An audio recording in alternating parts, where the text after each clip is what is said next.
You know what's funny about Battle of the Bay too? That's when Dumbfoundead and Satire both had, you know, their Fresh Coast grind time debuts. I almost say KOTD. Yeah. But Dumbfoundead, you know, versus Tantrum. That's literally the viral video that set off his entire career. Their car broke down close to Bakersfield, and they almost didn't make it.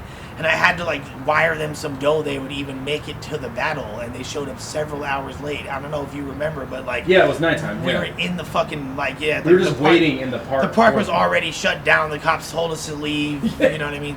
Literally, like, the cops were descending upon us because they thought it was a flash mob. Dumbfoundead came through and literally altered the course of modern battle rap history. Don't rep the Fresh Coast. Just go rep the East or get some better freeze. Because right now you sound like the Source and Mac with a little bit of MSG. Your last name, I bet it's Lee. He thought Rakim was a Korean guy that linked up with Eric B.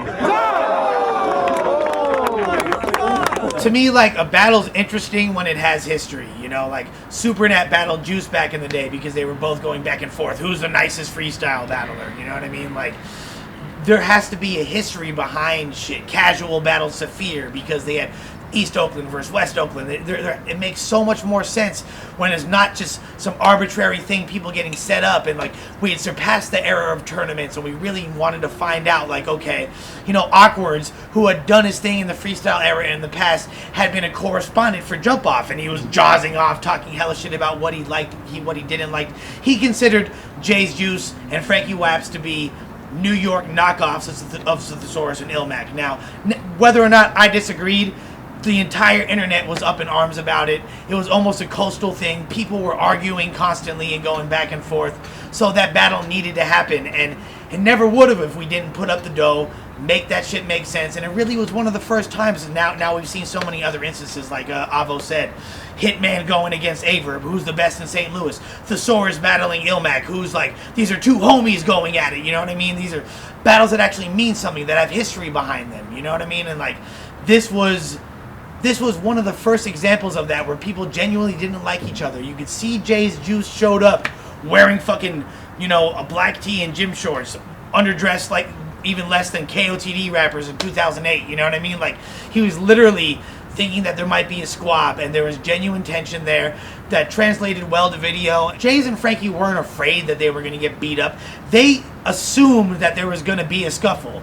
They went into this knowing that, like, you know, Oakland's a wild city. Awkwards is out there. He's from Stockton. That's right nearby. They're talking shit to each other. They're expecting, you know, they're used to fighting. They're going to go out there. There's probably going to be funk. They might as well get paid they're not going to fly their asses out to get fucking jumped. So they literally were expecting it. It's not that they were afraid, but it just didn't make sense for them to. Yeah, you know they thought it was going to happen. Yeah. Yeah. And little did they know, we're all actually homies. And everything turned out to be chill. Yeah. Okay, so basically that was the birthplace of flying people to battle. Like, for one. That was one of the first times literally in history. No, I think that was the first time.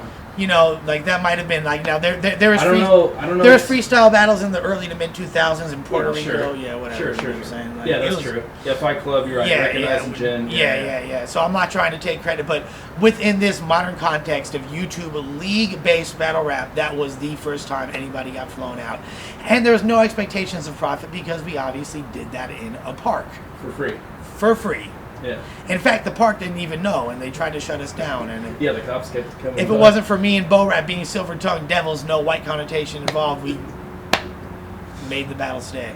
Motherfuckers talk behind keyboards and they feel hype, but they don't understand the repercussions in real life. So Lush told me chill, we don't want no one killed, right? Cause we was gonna jump this bitch, and shit, we still might. You better hop on that next red-eye jet flight to NY before I fucking bury you in Bed-Stuy. Then I'm coming back for Exide. Easy. Before that, we had another smaller event called Spit and Raw on the Shaw, where No Can Do battled Madness. First, we got all the Bay Area kids involved. The Bay kids were down after Battle of the Bay 1. Everyone from the Bay was down.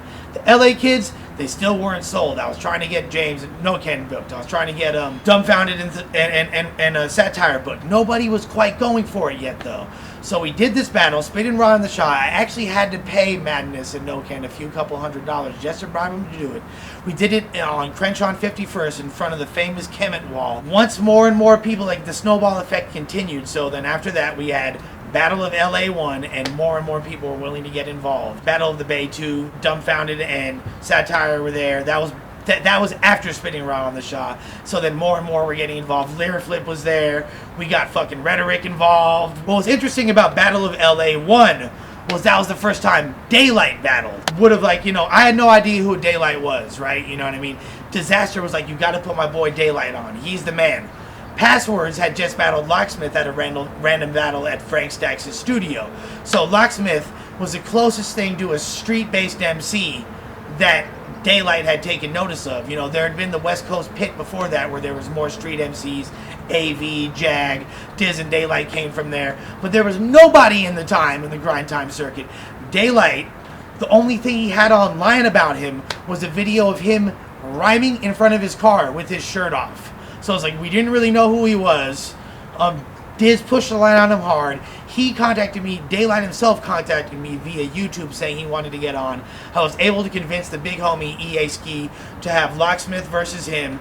They battled at the Project Blowed. Shout out to Ben Caldwell over there in South Central. Whether or not the world was ready, that was the first appearance of Daylyt, and it happened literally on a fluke and Disaster pushing hard to make it happen. And he did the damn thing, because you know, you gotta be a Marvel superhero, but you can get Captain America. My gun stay strapped like RoboCop leg. I get the blicker and that a Papa soldier, copper toaster that clap more than when the opera's over. Plotting vulture, see I'm strapped and I'm daring you. You ain't gotta be a Marvel superhero, but you can get Captain America.